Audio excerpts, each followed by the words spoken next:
Okay, so we're going to talk about divisibility rules. So when you look at the divisibility rules, I have them here on your notes. Divisibility rules help you know if a number is divisible by certain numbers. So these are the rules that you can follow to check.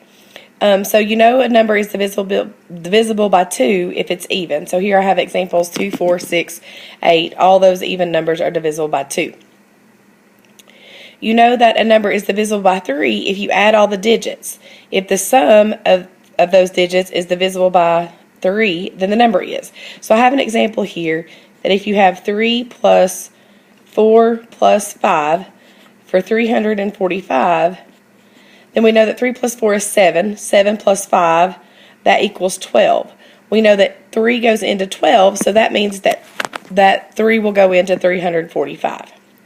Now, skipping on down, if you know that a number is divisible by 2 and 3, then automatically it's divisible by 6.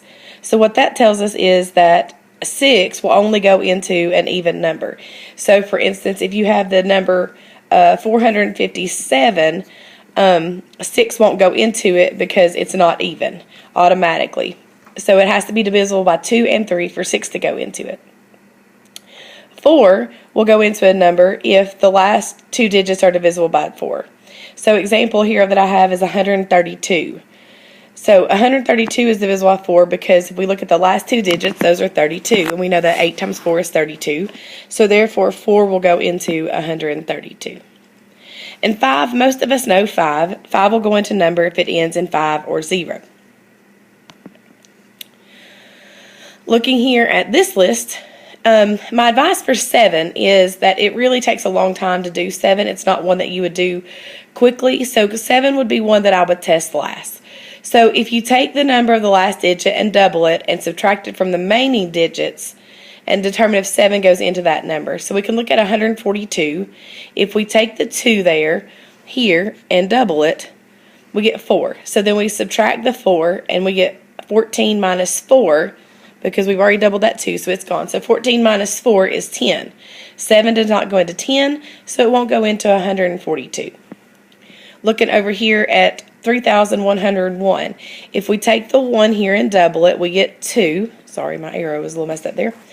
And so we're going to subtract it from 310, which is 308.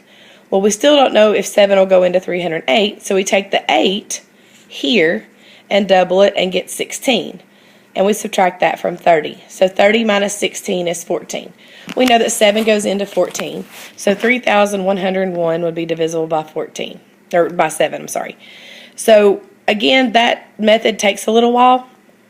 So I would reserve 7 as one of my last options. Unless the question explicitly asks me if it's divisible by 7. 8 is also one that I would reserve for last. It's if the last 3 digits are divisible by 8. So we have to know our multiplication tables up to 8 times a 3-digit number.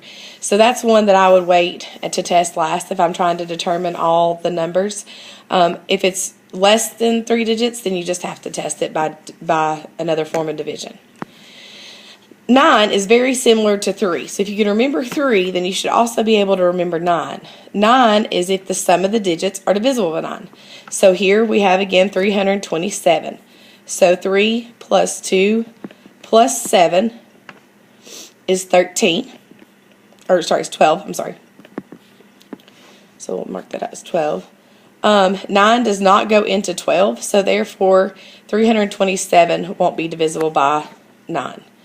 If we look at 468, 4 plus 6 plus 8 is 18.